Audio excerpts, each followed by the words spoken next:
DVG rail ಫ್ಯಾನ್ಗೆ ಮತ್ತೆ ಸ್ವಾಗತ. ಬೆಂಗಳೂರಿನ ಯಲಹಂಕದಲ್ಲಿ ದೇಶದಲ್ಲಿ ಅತಿ ದೊಡ್ಡ ರೈಲ್ವೆ ಮೆಗಾ ಕೋಚಿಂಗ್ ಟರ್ಮಿನಲ್ ಸ್ಥಾಪನೆ. ವಿ ಸೋಮಣ್ಣ ಮಾಹಿತಿ.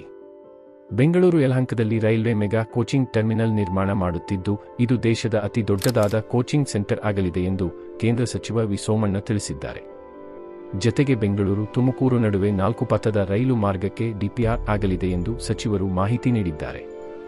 ಯಲಹಂಕದಲ್ಲಿ ಸುಮಾರು 5,750 ಕೋಟಿ ವೆಚ್ಚದಲ್ಲಿ ಮೆಗಾ ಕೋಚಿಂಗ್ ಟರ್ಮಿನಲ್ ನಿರ್ಮಾಣವಾಗಲಿದೆ.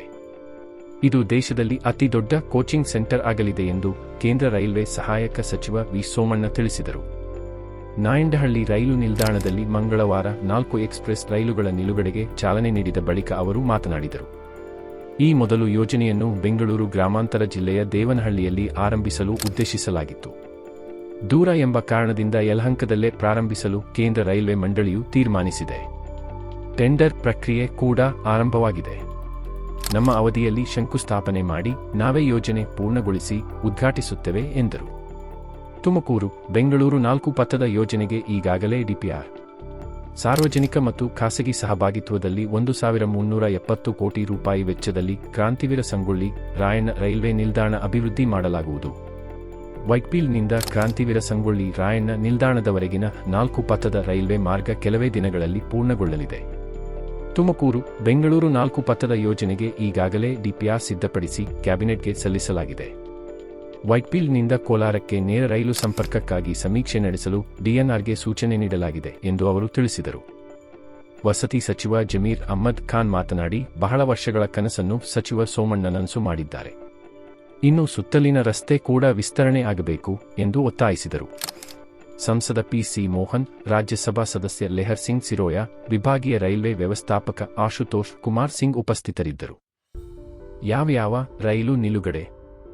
ನಾಯಂಡಹಳ್ಳಿ ರೈಲು ನಿಲ್ದಾಣದಲ್ಲಿ Mysuru KSR Bengaluru, Mysuru Chamundi express, Mysuru Bagalkote, Mysuru Basava express, Thoothukudi, Mysuru Thoothukudi express, Mysuru Pandharpur, Mysuru Golgumbaz express ರೈಲುಗಳ ನಿಲುಗಡೆಗೆ ಚಾಲನೆ ನೀಡಲಾಯಿತು. ಎಕ್ಸ್‌ಪ್ರೆಸ್ ರೈಲುಗಳು ನಾಯಂಡಹಳ್ಳಿ ನಿಲ್ದಾಣದಲ್ಲಿ ನಿಲುಗಡೆ ಮಾಡುವುದರಿಂದ ಸುತ್ತಮುತ್ತಲ ಪ್ರಯಾಣಿಕರಿಗೆ ಅನುಕೂಲ ಆಗಲಿದೆ. ಮೇಲ್ಸೇತುವೆ ಉದ್ಘಾಟನೆ. ವಿಜಯನಗರ ಮತ್ತು ಪಾದರಾಯನಪುರ ನಡುವೆ ಸುಮಾರು 14.10 ಕೋಟಿ ವೆಚ್ಚದಲ್ಲಿ ಪುನರ್ ನಿರ್ಮಿಸಿರುವ ಮೇಲ್ಸೇತುವೆಯನ್ನು ಮಂಗಳವಾರ ಲೋಕಾರ್ಪಣೆಗೊಳಿಸಲಾಯಿತು. ಈ ರಸ್ತೆ ಮೇಲ್ಸೇತುವೆ ವಿಜಯನಗರ ಮತ್ತು ಮೈಸೂರು ರಸ್ತೆಯನ್ನು ಸಂಪರ್ಕಿಸುತ್ತದೆ. ಇದಕ್ಕೂ ಮೊದಲಿದ್ದ ಸೇತುವೆಯು ಹಳೆಯದಾಗಿದ್ದು, ಈ ರಸ್ತೆಯ ಪ್ರಾಮುಖ್ಯತೆ ಮತ್ತು ಸುರಕ್ಷತೆಯನ್ನು ಪರಿಗಣಿಸಿ ಹೊಸ ರಸ್ತೆ ಮೇಲ್ಸೇತುವೆ ನಿರ್ಮಿಸಲಾಗಿದೆ.